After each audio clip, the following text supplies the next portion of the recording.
സ്നേഹമുള്ളവരെ, ഞാൻ ഷിബു അച്ഛൻ.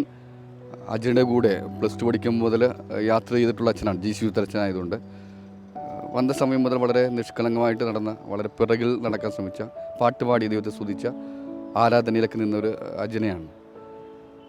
എന്നും പിറകിൽ നിൽക്കാൻ ശ്രമിച്ചു എന്നുള്ള അച്ഛൻ്റെ പ്രത്യേകത. ഈ കാലഘട്ടത്തിൻ്റെ പ്രത്യേകത ഒരു സന്ദേശം അത് തന്നെയാണ്. പിറകിൽ ഒത്തിരി പേര് ഉയർത്താൻ വേണ്ടി നിൽക്കാൻ പറ്റുക എന്നുള്ളതാണ്. നമ്മൾ ലോകസുഖത്തിൻ്റെ കൂടെ പോകുന്നവരാണ്, സുഖം നമ്മൾ ആഘോഷിക്കുന്നവരാണ്, സന്തോഷം ആഗ്രഹിക്കുന്നവരെ. പക്ഷെ അജ്ജന പറയുന്നത് അവസാന നിമിഷമൊക്കെ വളരെ മനോഹരമായിട്ട് ക്യാൻസറിൻ്റെ വേദനയൊക്കെ വളരെ മനോഹരമായിട്ട് ഏറ്റെടുത്ത് കുരിശോട് ചേർത്ത് വെച്ച് പുഞ്ചിരിയോടെ അതിനെ സ്വീകരിച്ചു എന്നുള്ളതാണ്. അപ്പോൾ സന്തോഷം ക്രിസ്തുവിലാണെന്ന്, ക്രിസ്തുവിൻ്റെ കൂടെ സന്തോഷം വരുമ്പോൾ എല്ലാം ആനന്ദമാകുമെന്ന് അജ്ജന പറഞ്ഞു തരികയാണ്. ഈ കാലഘട്ടത്തിൽ നമ്മൾ ആഘോഷിക്കാൻ നടക്കുമ്പോൾ, രാത്രിയും പകലും യുവാക്കൾ ആഘോഷിച്ച് നടക്കുമ്പോൾ ക്രിസ്തു വരുമ്പോഴുള്ള ആഘോഷം മനോഹരമാണെന്ന് തിരിച്ചറിയണം എന്നാണ് അജ്ജന പറഞ്ഞുകൊണ്ടിരിക്കുന്നത്. അങ്ങനെ ക്രിസ്തു വരുമ്പോഴുള്ള ആനന്ദം മനോഹരമാണ്.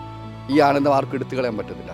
ബാക്കി എല്ലാ ആനന്ദവും എടുത്ത് മാറ്റപ്പെടും, നമുക്ക് അരോചകമാകാം. ഇത് ഭയങ്കര നിർവൃതിയുള്ള, സന്തോഷമുള്ള, യേശു സ്നേഹം അനുഭവിക്കുന്ന, എല്ലാവരും ആകർഷിക്കപ്പെടുന്ന ഒരു ആനന്ദമായിട്ട് മാറും. ഇതാണ് അജ്ജന നമ്മൾ പറഞ്ഞുകൊണ്ടിരിക്കുന്നത്. അപ്പോൾ നമ്മുടെ ജീവിതങ്ങൾ ആഘോഷമാകട്ടെ, അത് സകലത്തിലും സന്തോഷത്തിലും. ആമേൻ. ഹല്ലേലൂയ.